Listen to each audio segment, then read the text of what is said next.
कहानी शुरू होती है एक खूबसूरत जंगल से, जहां हर तरफ सब्जा, खूबसूरत दरख्त और रंग बरंगे फूल खुले हुए थे। जंगल में एक परी रहती थी जिसका नाम नूर था। नूर निहायत हुसैन और नेक दिल परी थी।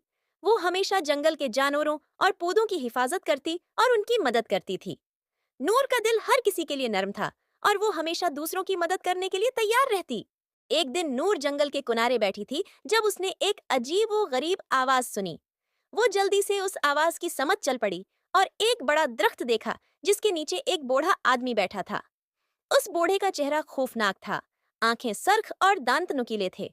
ये आदमखोर था जो जंगल में छिपकर रहता था और मौके की तलाश में था कि किसी को नुकसान पहुंचा सके। नूर ने बूढ़े को देखा तो वो थोड़ा घबरा गई, लेकिन उसकी फितरत में दूसरों की मदद करना शामिल था। इसलिए वो बूढ़े के करीब जाकर बोली, आप यहाँ अकेले क्यों बैठे हैं? क्या आपको किसी मदद की जरूरत है? आदमखोर ने नूर को देखा और धीरे से मुस्कुराया। उसने सोचा कि ये खूबसूरत परी मेरी शिकार बन सकती है।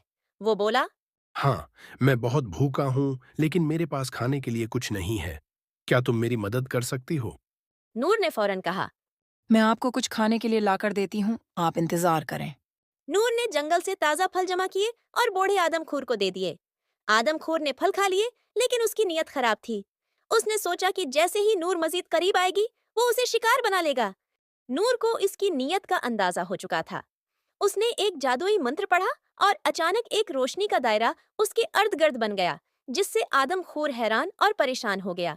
नूर ने कहा, तुम्हें लगता है कि मैं तुम्हारी नीयत से नावाकिफ हूँ? मैं जानती हूँ कि तुम कौन हो और क्या चाहते हो, लेकिन मैं तुम्हें एक मौके देना चाहती हूँ कि तुम अपनी गलतियों से तौबा करो और अच्छे इंसान बन जाओ। आदमखोर शर्मिंदा हुआ और बोला, मैं वाकई बहुत बुरा हूँ, लेकिन अब मैं बदलना चाहता हूँ। मुझे मुआफ कर दो और सिखाओ कि कैसे एक अच्छा इंसान बन सकता हूँ। नूर ने उसे मुआफ कर दिया और उसे नेकी का रास्ता दिखाया। आदमखोर ने अपनी पुरानी जिंदगी छोड़ दी और नूर की रहनुमाई में जंगल में रहने लगा। वो अब जंगल के जानवरों और पौधों की हिफाजत करता और दूसरों की मदद करता था। यूं परी नूर की नेकी ने एक जालिम आदमखोर को नेक दिल इंसान बना दिया,